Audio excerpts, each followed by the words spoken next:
नमस्कार, मैं हूं राज और आप देख रहे हैं इंडिया फर्स्ट लाइव। 2024 का लोकसभा चुनाव जीतने के लिए राहुल गांधी ने अपने हिसाब से एक जबरदस्त रणनीति बनाई थी। राहुल गांधी को ये लगा कि अगर भारतीय जनता पार्टी के हिंदू वोट बैंक में सेंध लगानी है तो हिंदू समाज के अंदर जो कास्ट डिवीजन है, जहां कास्ट आइडेंटिटी बहुत ज़्यादा मैटर करती है, उसको उभार कर चुनाव का मुख्य बिंदु बना देना है, तभी कांग्रेस चुनाव में भाजपा का मुकाबला कर पाएगी। ऐसा नहीं है कि ये कोई नया आइडिया था। भाजपा विरोधी क्षेत्रीय पार्टियां हमेशा से इसी रणनीति पर काम करती रही हैं, खासकर उत्तर भारत में। बिहार में लालू प्रसाद यादव की राष्ट्रीय जनता दल और उत्तर प्रदेश में मुलायम सिंह यादव की समाजवादी पार्टी और मायावती की बहुजन समाज पार्टी ये प्रयोग पहले भी कर चुके हैं और इसमें उन्हें काफ़ी सफलता भी मिली है। बिहार में तो इसी फॉर्मूले पर चलकर लालू प्रसाद और उनकी पत्नी राबड़ी देवी ने 15 साल राज किया और इसी फॉर्मूले पर चलकर उत्तर प्रदेश में मुलायम सिंह यादव और मायावती दोनों को सत्ता सुख भी मिला। लेकिन ध्यान देने की बात यह है कि अब से पहले कांग्रेस ने खुद कभी भी राष्ट्रीय स्तर के चुनाव में जातिवाद आधारित कैंपेन नहीं चलाया था। ये फैसला राहुल गांधी ने ही किया है और दबी जुबान से ही सही कांग्रेस के भीतर इसका विरोध भी हुआ है, लेकिन राहुल गांधी किसी की सुनते कहाँ हैं। मैं आपको बता दूं कि आनंद शर्मा जो बड़े वरिष्ठ नेता हैं कांग्रेस के और इस बार हिमाचल प्रदेश से चुनाव भी लड़ रहे हैं, उन्होंने जब ये राहुल गांधी ने जाति को मेन बिंदु बनाया और कास्ट सेंसस की बात की तो आनंद शर्मा ने ये कहा था कि देखिए ये कांग्रेस ने कभी किया नहीं है और ये हमारी हिस्ट्री में ऐसा कभी नहीं हुआ है कि हमने कभी जातिवाद आधारित राजनीति की हो। लेकिन आनंद शर्मा की बात किसी ने सुनी नहीं। उसी तरह से हरियाणा के जो भूतपूर्व मुख्यमंत्री हैं भूपिंदर सिंह हुड्डा, उन्होंने भी कहा, उन्होंने विरोध तो नहीं किया लेकिन उन्होंने कहा कि कांग्रेस कभी भी जाति आधारित राजनीति नहीं करती है। उन्होंने तो EWS का जो आरक्षण मिला उसका भी श्रेय एक तरह से लिया, कहा कि हरियाणा में ही हमने पहली बार ऐसा किया था। तो इसलिए दबी जुबान से ही सही, लेकिन राहुल गांधी ने जिस तरह से जाति आधारित राजनीति को फोकस में लाने की कोशिश की तो इक्के दुक्के लोग थे जिन्होंने की ये कहा कि भाई ये सही नहीं है। लेकिन राहुल गांधी तो कभी किसी की सुनते नहीं है। राहुल गांधी कहाँ किसी की सुनते हैं। तो राहुल गांधी काफ़ी समय से जाति आधारित कैंपेन चला रहे थे जिसमें उनका पूरा जोर कास्ट सेंसस यानी जाति जनगणना पर था। उनकी जो भारत जोड़ो यात्रा थी और बाद में उनकी जो भारत जोड़ो न्याय यात्रा थी, उसमें वो जहां भी जाते यही कहते कि वो जाति जनगणना करवाएंगे और OBC को, SC ST को उनका हक दिलवाएंगे। उनका पूरा फोकस OBC पर था।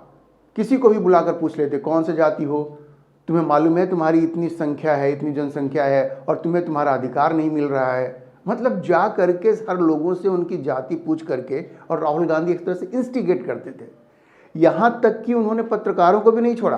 आपको वो विजुअल याद होगा जहाँ वो एक पत्रकार से पूछते हैं कि तुम किस जाति के हो, वो कहता है वो OBC है, तो कहते हैं कि तुम्हें पता है मीडिया में तुम्हारा क्या रिप्रेजेंटेशन है। तो इस तरह की सारी चीज़ें राहुल गांधी ने की।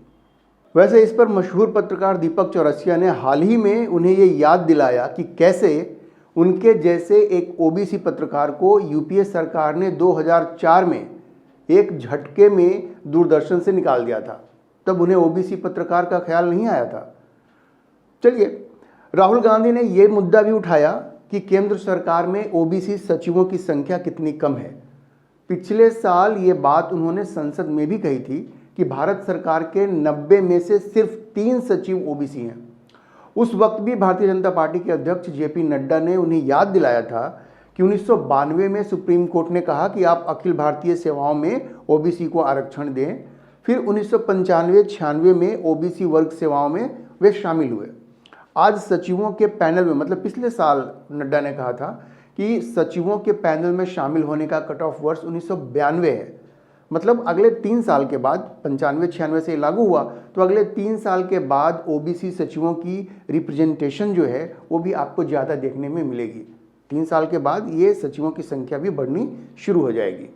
नड्डा ने राहुल गांधी को ये बताया था पिछले साल। नड्डा ने राहुल गांधी से यह भी पूछा था कि 2004 से 2014 तक जब UPA पावर में था तब कितने सचिव OBC थे। अब राहुल गांधी के पास इसका जवाब तो था नहीं। वैसे भी वे सिर्फ शूट एंड स्कूट की पॉलिसी में विश्वास करते हैं, मतलब सवाल दागो और भागो। न उन्हें आगे किसी प्रश्न का जवाब सुनना है और ना ही उन्हें कोई जवाब देना है। अगर मीडिया में से भी कोई ऐसे प्रोबिंग सवाल आ जाता है तो कह देते हैं ये तो भाजपा का सवाल है। आपको याद होगा उन्होंने कैसे एक पत्रकार को कह दिया कि ये तो बीजेपी का सवाल लग रहा है, एक को कह दिया कि आपकी तो हवा निकल गई। कभी कभी तो ऐसा लगता है कि बार बार मिल रही चुनावी हार से वो इतने बौखला गए हैं कि नरेंद्र मोदी से जैसे उन्हें नफरत हो गई है। जैसे उन्होंने आरोप लगा दिया कि राम मंदिर प्राण प्रतिष्ठा में राष्ट्रपति मुर्मू को सिर्फ इसलिए नहीं बुलाया गया क्योंकि वो आदिवासी हैं। उन्होंने प्रयागराज की एक सभा में ये भी कह दिया कि प्राण प्रतिष्ठा समारोह में किसी ओबीसी या अनुसूचित जनजाति के नेता को नहीं बुलाया गया। जब द्रौपदी मुर्मू को राष्ट्रपति बनाया जा रहा था तो राहुल गांधी की पार्टी ने उनका समर्थन नहीं किया था। उस वक्त ये आदिवासी प्रेम कहाँ था? राहुल गांधी को ये भी जवाब देना चाहिए। वैसे जब राहुल गांधी ने यह आरोप लगाया तो उसके तुरंत बाद राम मंदिर ट्रस्ट के महासचिव चंपत राय का बयान आया और उन्होंने राहुल गांधी की इस बात का खंडन किया और ये बताया कि राष्ट्रपति को भी निमंत्रण भेजा गया था और प्राण प्रतिष्ठा में हर वर्ग के लोग, एससी, एसटी, ओबीसी, हर वर्ग के लोग शामिल हुए थे।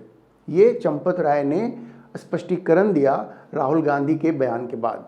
और अभी आपने देखा होगा कि बुधवार को राष्ट्रपति मुर्मू राम मंदिर गईं, पूजा अर्चना किया और ट्विटर पर तस्वीरें भी शेयर की। अब राहुल गांधी क्या कहेंगे?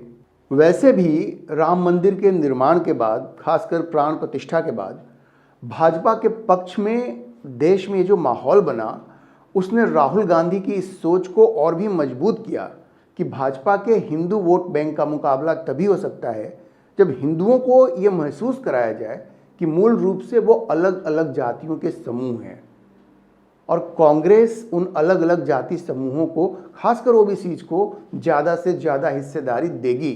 दरअसल राहुल गांधी को ऐसा लगा कि अगर भाजपा को हराना है तो उसके हिंदू वोट बैंक को तोड़ना पड़ेगा और उसका एक ही रास्ता है जो अब तक क्षेत्रीय पार्टियां कई राज्यों में सफलतापूर्वक करती आ रही थीं, और वो है हिंदुओं को जातियों और जाति समूहों में बांटना और बांटकर उनका जातीय स्वाभिमान जगाकर या उकसाकर वोटिंग के लिए प्रेरित करना। मतलब अगर भारतीय जनता पार्टी हिंदू कार्ड खेल रही है तो राहुल गांधी को लगा कि हमें कास्ट कार्ड खेलना पड़ेगा, हिंदू समाज को जातियों में बांटना पड़ेगा, उनका जातीय स्वाभिमान जगाना पड़ेगा, तभी जाकर के हम भाजपा को हरा सकते हैं। वैसे राहुल गांधी ने सोचा तो ठीक था। राहुल गांधी का ये जो ओबीसी प्रेम उमड़ रहा है उसके पीछे की वजह यह है कि ओबीसी की इस देश में काफ़ी बड़ी संख्या है। वैसे वास्तविक संख्या क्या है उस पर अभी कोई लेटेस्ट डेटा उपलब्ध नहीं है। 1980 की मंडल आयोग की रिपोर्ट में ओबीसी की आबादी 52% बताई गई थी, जो 1931 की जनगणना पर आधारित था। हालांकि 2006 के राष्ट्रीय नमूना सर्वेक्षण संगठन NSSO के सर्वेक्षण में ओबीसी आबादी 41% बताई गई थी। 2011 के जनगणना में भी अलग से जाति जनगणना की गई थी, सोशल एंड इकोनॉमिक सर्वे के नाम से, लेकिन उसकी पूरी रिपोर्ट को अभी पब्लिश नहीं किया गया है। वैसे माना जा सकता है कि ओबीसी की संख्या 40 से 50% के बीच में है इस देश में। तो राहुल गांधी ने हिंदू वोट में सेंध लगाने का ये दांव तो बहुत बढ़िया चला था, लेकिन वो ये भूल गए कि उनका मुकाबला नरेंद्र मोदी से है, जिसने ग्रास रूट पर लंबे समय तक काम किया है और जिसके पास हर राजनीतिक दांवपेच का जवाब है। और सबसे बड़ी बात यह कि नरेंद्र मोदी खुद ओबीसी समाज से आते हैं, तो राहुल गांधी का मोदी पर ओबीसी के हितों की अनदेखी करने का आरोप वैसे भी टिक नहीं सकता था। प्रधानमंत्री नरेंद्र मोदी ने यह फैसला किया जब उन्होंने देखा कि राहुल गांधी खुल करके कास्ट कार्ड खेल रहे हैं इस चुनाव में और कास्ट कार्ड खेल करके वो चुनाव जीतना चाहते हैं। तो उन्होंने ये फैसला किया कि राहुल गांधी के इस ओबीसी, एससी, एसटी नैरेटिव का मुकाबला आक्रामक तरीके से करना होगा, और उन्होंने इस नैरेटिव पर इतना तगड़ा प्रहार किया है कि राहुल गांधी अपने ही बुने जाल में फंसते हुए दिख रहे हैं। अब 16 मार्च को चुनाव आयोग लोकसभा चुनावों की घोषणा करता है, शेड्यूल जारी करता है। 5 अप्रैल को कांग्रेस पार्टी अपना घोषणा पत्र जारी करती है, जिसे नाम दिया जाता है न्याय पत्र। 6 अप्रैल को हैदराबाद की एक सभा में राहुल गांधी पूछते हैं कि ऐसा क्यों है कि जब ओबीसी, दलित और आदिवासी आबादी का लगभग 70% हिस्सा हैं, तो समाज के ऊपरी क्षेत्रों, अपर एशलन्स, जैसे सार्वजनिक क्षेत्र के बैंक, सरकारी नौकरशाही, ब्यूरोक्रेसी और कॉरपोरेट भारत में वरिष्ठ अधिकारियों, सीनियर एग्जीक्यूटिव्स में उनकी हिस्सेदारी 10% से भी कम है। मतलब फिर से वही मुद्दा, ओबीसी, दलित और आदिवासी का प्रतिनिधित्व। राहुल गांधी ये नहीं बताते कि 60 साल से ज़्यादा समय तक तो कांग्रेस की सरकारें इस देश में रहीं, तो इन समुदायों के लिए उन्होंने क्या किया और उनका प्रतिनिधित्व इन सारे क्षेत्रों में, बैंकों में, ब्यूरोक्रेसी में, कॉरपोरेट में बढ़ाने के लिए उन्होंने क्या किया। आज वो ओबीसी के लिए जिसकी आबादी उतना हक के नारे के साथ रिजर्वेशन बढ़ाने की बात करते हैं। कांग्रेस का मैनिफेस्टो भी उत्पीड़ित जातियों यानी ऑप्रेस्ड कास्ट के लिए अधिक आरक्षण की बात करता है।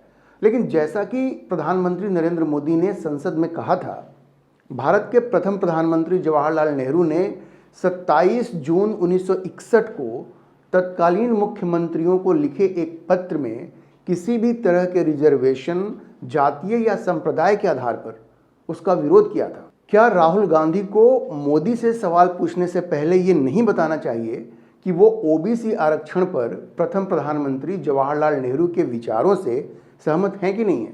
इकोनॉमिक टाइम्स में छपी एक रिपोर्ट के मुताबिक जवाहरलाल नेहरू ने उस पत्र में लिखा था, और मैं कोट करता हूं, मैंने दक्षता और हमारी पारंपरिक लीक से बाहर निकलने का उल्लेख किया है।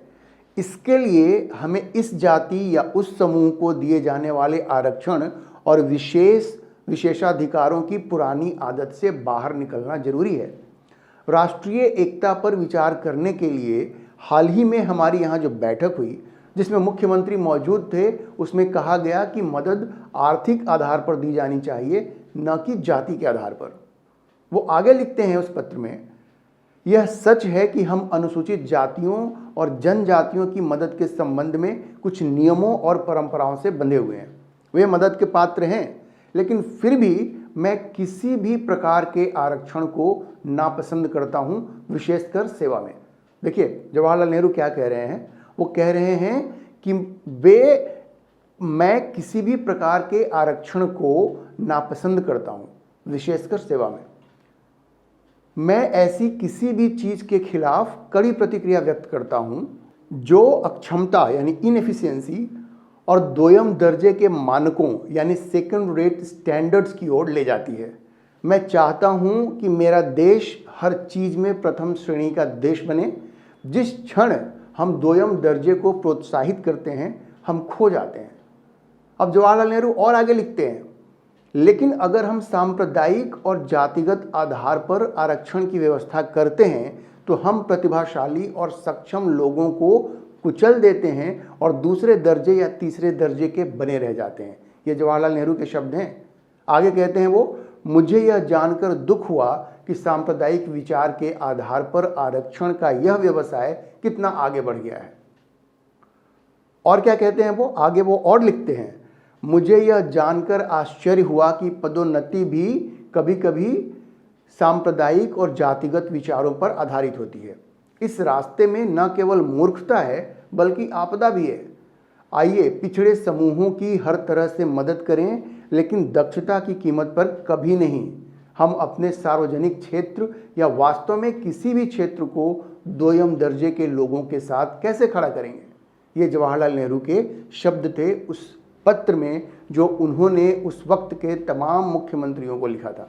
तो राहुल गांधी को तो पहले ये बताना चाहिए कि वो ओबीसी आरक्षण पर प्रथम प्रधानमंत्री जवाहरलाल नेहरू के विचारों से कितने सहमत हैं कि नहीं है। अगर सहमत नहीं हैं तो वो अपनी पार्टी से ये क्यों नहीं पूछते कि आखिर 60 साल से ज़्यादा के शासन में उसने ओबीसी को उनका हक क्यों नहीं दिलवाया। मोदी से पहले तो उन्हें यह सवाल अपनी पार्टी से पूछना पड़ेगा। खैर, हैदराबाद की उस रैली में 6 अप्रैल को राहुल गांधी ने कांग्रेस घोषणा पत्र के उस वादे की चर्चा की जिसमें कहा गया था कि जून में नई कांग्रेस सरकार सामाजिक और आर्थिक असमानता की सीमा को समझने के लिए सामाजिक आर्थिक जाति जनगणना यानी कास्ट सेंसस शुरू करेगी। उन्होंने इसे भारतीय समाज का एक्सरे करार दिया। वैसे ये उन्होंने पहली बार नहीं कहा था, ये बातें उन्होंने पूरे भारत जोड़ो यात्रा के दौरान कही थी, लेकिन अब चूंकि पार्टी का मैनिफेस्टो जारी हो चुका था तो ये एक आधिकारिक चुनावी वादा भी बन गया था। अब अगला सवाल यह है कि ये सामाजिक एक्सरे होने के बाद क्या होगा। कांग्रेस घोषणा पत्र इसका भी जवाब देता है, बहुत साफ शब्दों में नहीं, सिर्फ इशारों में, जिसका कोई भी अपने तरीके से कुछ भी मतलब निकाल सकता है, व्याख्या कर सकता है। अब कांग्रेस का घोषणा पत्र कहता है कि कांग्रेस एक प्राधिकरण स्थापित करेगी जो गरीबों को सरकारी, गवर्नमेंट और अधिशेष भूमि यानी सरप्लस लैंड के वितरण की निगरानी करेगी लैंड सीलिंग कानून के मुताबिक। वो कहती है वो एक अथॉरिटी बनाएगी जो गरीबों को गवर्नमेंट लैंड और सरप्लस लैंड को डिस्ट्रीब्यूट करने को मॉनिटर करेगी। घोषणा पत्र आगे क्या कहता है, और ये बहुत महत्वपूर्ण है क्योंकि इसने एक बहुत बड़े विवाद को जन्म दे दिया। कांग्रेस का घोषणा पत्र कहता है कि हम नीतियों में उपयुक्त बदलावों के माध्यम से धन और आय की बढ़ती असमानता को संबोधित करेंगे। तो कहते हैं कि हम लोग एड्रेस करेंगे इनकम और वेल्थ, धन और आय। आपके पास कितना वेल्थ है, आपकी आमदनी क्या है, ये जो अलग अलग समूहों की अलग अलग आमदनी है, जो इनकम है उनकी, उनके जो वेल्थ हैं, उसमें जो असमानता है, ये तो फैक्ट है। तो इस असमानता को वो एड्रेस करेंगे पॉलिसी चेंज के माध्यम से। वो नीतियों में उपयुक्त बदलाव लाएंगे और ये जो असमानता है धन में, आय में, वो उसको एड्रेस करेंगे। अब कैसे एड्रेस करेंगे ये उसमें नहीं लिखा हुआ है, कैसे इस असमानता को वो दूर करेंगे या कम करेंगे ये नहीं लिखा हुआ है, लेकिन इस बात की चर्चा घोषणा पत्र में जरूर है। तो राहुल गांधी ने पूरा प्रयास किया कि मोदी के हिंदू वोट बैंक को ओबीसी, एससी, एसटी कार्ड खेलकर तोड़ा जाए, लेकिन वो ये भूल गए कि सामने कौन है। वो ये भूल गए कि सामने जो व्यक्ति है वो राजनीति के हर दाव पेच को समझता है, जो उनको इतनी आसानी से नया नैरेटिव सेट नहीं करने देगा। राहुल गांधी के नैरेटिव को ध्वस्त करने के लिए नरेंद्र मोदी ने कांग्रेस का ही घोषणा पत्र चुना। और जैसा मैंने कहा, कांग्रेस ने अपने घोषणा पत्र में इस तरह की भाषा का इस्तेमाल किया है, इतनी गोलमोल बातें कही हैं कि हर कोई उसे अपने तरीके से परिभाषित कर सकता है, और प्रधानमंत्री मोदी ने उसे अपने तरीके से परिभाषित किया। अब प्रधानमंत्री मोदी ने पूछा कि आप असमानता दूर करने की बात करते हो, तो इसका मतलब ये हुआ कि लोगों का धन छीनकर आप मुसलमानों को दे दोगे। क्यों? क्योंकि आपके प्रधानमंत्री मनमोहन सिंह ने कहा था कि देश के संसाधनों पर पहला हक मुसलमानों का होना चाहिए। प्रधानमंत्री के बात करने का अपना स्टाइल है। उन्होंने इसका सरलीकरण करते हुए ये भी कह दिया कि महिलाओं का मंगलसूत्र भी सुरक्षित नहीं है, कांग्रेस वो भी छीनकर मुसलमानों को दे देगी। प्रधानमंत्री ने कहा कि कांग्रेस की सोच दरअसल अर्बन नक्सल की है। अब कांग्रेस पर ये पिछले काफ़ी समय से आरोप लग रहे हैं कि वो अतिवादी वामपंथी विचारधारा के पीछे चल रही है, वो अतिवादी वामपंथियों के प्रभाव में है। प्रधानमंत्री मोदी ने उसी आरोप को दोहराया और कांग्रेस के ओबीसी, एससी, एसटी कार्ड को ध्वस्त करने के लिए निशाना लगा दिया, और तीर सही निशाने पर लगा। मोदी के काउंटर अटैक से कांग्रेस बौखला गई। कांग्रेस ने कहा कि मोदी तो झूठ बोल रहे हैं। मनमोहन सिंह ने कभी ऐसा बयान नहीं दिया कि मुसलमानों का देश की संसाधनों पर पहला हक होगा। उन्होंने तो एससी, एसटी, ओबीसी सब की बात की थी। तो भाजपा ने क्या किया, उन्होंने मनमोहन सिंह के उस भाषण का वीडियो ट्वीट कर दिया, जिसमें मनमोहन सिंह ये कहते हुए दिख रहे हैं कि देश के संसाधनों पर पहला हक मुसलमानों का होना चाहिए।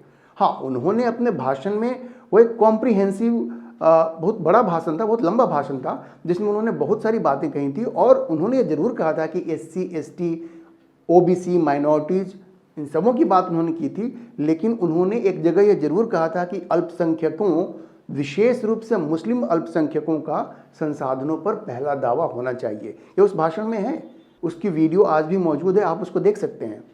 मनमोहन सिंह का ये भाषण 2006 का है, और उस बैठक में गुजरात के तत्कालीन मुख्यमंत्री नरेंद्र मोदी भी मौजूद थे, और इसलिए उन्होंने दावे से ये कहा कि मनमोहन सिंह ने ऐसी बात कही थी। अब आइए देख लेते हैं कि मनमोहन सिंह ने वास्तव में अपने उस भाषण में कहा क्या था। मनमोहन सिंह ने कहा था, और मैं कोट करता हूं, मेरा मानना है कि हमारी सामूहिक प्राथमिकताएं स्पष्ट हैं। कृषि, सिंचाई और जल संसाधन, स्वास्थ्य, शिक्षा, ग्रामीण बुनियादी ढांचे में महत्वपूर्ण निवेश और सामान्य बुनियादी ढांचे की आवश्यक सार्वजनिक निवेश आवश्यकताओं के साथ साथ एससी, एसटी, अन्य पिछड़े वर्गों के उत्थान के लिए कार्यक्रम, अल्पसंख्यक और महिलाएं और बच्चे, अनुसूचित जाति और अनुसूचित जनजाति के लिए घटक योजनाओं को पुनर्जीवित करने की आवश्यकता होगी। हमें यह सुनिश्चित करने के लिए नवीन योजनाएं बनानी होंगी कि अल्पसंख्यकों, विशेष रूप से मुस्लिम अल्पसंख्यकों को विकास के लाभों में समान रूप से साझा करने का अधिकार मिले। संसाधनों पर पहला दावा उनका होना चाहिए। ये वाक्य मनमोहन सिंह ने उस स्पीच में इस्तेमाल किया था। वो आगे उन्होंने कहा, केंद्र के पास अनगिनत अन्य जिम्मेदारियां हैं जिनकी मांगों को समग्र संसाधन उपलब्धता के भीतर फिट करना होगा। ये वो पैराग्राफ था जिसमें कि मनमोहन सिंह ने अल्पसंख्यकों, विशेषकर मुस्लिम अल्पसंख्यकों की बात की थी और ये कहा था कि संसाधनों पर पहला दावा उनका होना चाहिए। ये सच है कि उसमें उन्होंने सारे समूहों की बात की थी शुरू में, लेकिन यहाँ पे एक सेंटेंस उन्होंने जरूर इस्तेमाल किया है जिसको प्रधानमंत्री मोदी ने उद्धृत किया। ये उस वक्त भी इस पर विवाद हुआ था, जिसके बाद प्राइम मिनिस्टर ऑफिस ने क्लैरिफिकेशन दिया था और ये बताया था कि ये उन्होंने हर वर्ग की बात की है। लेकिन जैसा कि आप देख सकते हैं इस स्टेटमेंट में एक जगह वो कहते हैं कि अल्पसंख्यकों, विशेष रूप से मुस्लिम अल्पसंख्यकों को संसाधनों पर पहला दावा उनका होना चाहिए। ये तो वो कहते हैं। अब चलिए, आपके ऊपर निर्भर करता है कि आप किस तरह से इसकी व्याख्या करते हैं। तो राहुल गांधी के ओबीसी कार्ड को ध्वस्त करने के लिए जो दूसरा तीर प्रधानमंत्री मोदी ने छोड़ा वो था कांग्रेस सरकार द्वारा कर्नाटक में मुसलमानों की सारी जातियों को ओबीसी में शामिल करना। पीएम मोदी ने कांग्रेस पर कर्नाटक में पिछले दरवाजे से ओबीसी सूची में मुसलमानों को शामिल करने और संविधान का उल्लंघन करके धार्मिक आधार पर आरक्षण को बढ़ावा देने का आरोप लगाया। मोदी ने कहा कि मुसलमानों को आरक्षण गैर कानूनी था और यह पूरे देश के ओबीसी समुदाय के लिए खतरे की घंटी है। हालांकि कर्नाटक के मुख्यमंत्री सिद्धारमैया ने प्रधानमंत्री के बयान का खंडन करते हुए कहा कि यह आरक्षण पिछले 30 साल से लागू है, उनकी सरकार ने नहीं किया। कांग्रेस के पूर्व मुख्यमंत्री वीरप्पा मोइली ने भी ये कहा कि यह उनके ज़माने में ही लागू किया गया था 1994 में, लेकिन उनमें से किसी ने भी इस बात से इनकार नहीं किया कि ये सच है कि मुसलमानों की सारी जातियों को वहाँ ओबीसी में शामिल कर लिया गया है। इसका किसी ने खंडन नहीं किया, ये एक हकीकत है और सिद्धारमैया ने इसको स्वीकार भी किया। दरअसल प्रधानमंत्री मोदी का ये बयान आया 24 अप्रैल को। इससे पहले 22 अप्रैल की रात को राष्ट्रीय पिछड़ा आयोग यानी NCBC, national commission for backward classes, उसने एक बयान जारी करके कर्नाटक सरकार द्वारा पूरे मुस्लिम समुदाय को पिछड़ी जाति के रूप में कैटेगराइज करने के निर्णय की काफ़ी आलोचना की और कहा कि इस तरह का व्यापक कैटेगराइजेशन सामाजिक न्याय के सिद्धांतों को कमज़ोर करता है। उसने ये भी कहा कि वो चीफ सेक्रेटरी से इस बारे में स्पष्टीकरण मांगेगी। अब उसके एक दिन बाद प्रधानमंत्री ने इसकी जमकर आलोचना की और ये एक बड़ा मुद्दा बन गया। राहुल गांधी को एक बार फिर बैकफुट पर जाना पड़ गया। मोदी ने यह भी याद दिलाया कि कैसे 2004 में यूपीए की सरकार बनते ही आंध्र प्रदेश में एससी एसटी का रिजर्वेशन काटकर मुसलमानों को 4% आरक्षण दिया गया था। अब ये नरेंद्र मोदी के कैंपेन का मुख्य मुद्दा बन गया है और वो जहां भी जा रहे हैं खुलकर कांग्रेस और राहुल गांधी के ऊपर ये आरोप लगा रहे हैं कि वे एससी एसटी ओबीसी का आरक्षण काटकर मुसलमानों को देना चाहते हैं। तेलंगाना की एक सभा में तो प्रधानमंत्री ने यहाँ तक कह दिया है कि जब तक वो जीवित हैं एससी एसटी ओबीसी का आरक्षण वो मुसलमानों को नहीं देने देंगे। मोदी ने क्या कहा, और मैं कोट करता हूँ, कांग्रेस वाले सुन लें, उनके चट्टे बट्टे सुन लें, उनकी पूरी जमात सुन ले, जब तक मोदी जिंदा है मैं दलितों का एससी एसटी और ओबीसी का आरक्षण धर्म के आधार पर मुसलमानों को नहीं देने दूंगा, नहीं देने दूंगा, नहीं देने दूंगा। तो एक झटके में नरेंद्र मोदी ने राहुल गांधी के ओबीसी नैरेटिव को ध्वस्त कर दिया। राहुल गांधी पूरी तरह से बैकफुट पर चले गए हैं। उन्हें यह अंदाजा नहीं होगा कि उनका ओबीसी नैरेटिव इतना महंगा साबित होगा। आज की तारीख में राहुल गांधी और Congress party SC ST OBC को यह समझाने में लगी है कि उनका आरक्षण काटकर मुसलमानों को देने का उनका कोई इरादा नहीं है। चुनावी जीत हार का फैसला तो 4 जून को होगा, लेकिन जहां तक चुनाव में एससी ओबीसी की बात है, जो नैरेटिव बनाने की बात है, जो कोशिश राहुल गांधी ने की, तो ये राउंड तो निश्चित रूप से नरेंद्र मोदी ने जीत लिया है और राहुल गांधी पूरी तरह से बैकफुट पर दिखाई पड़ रहे हैं। इस मुद्दे पर आप अपनी राय कमेंट बॉक्स में लिखकर जरूर बताएं और अगर आपको ये वीडियो पसंद आया हो तो आप इसे लाइक करें, शेयर करें और चैनल को सब्सक्राइब करना ना भूलें।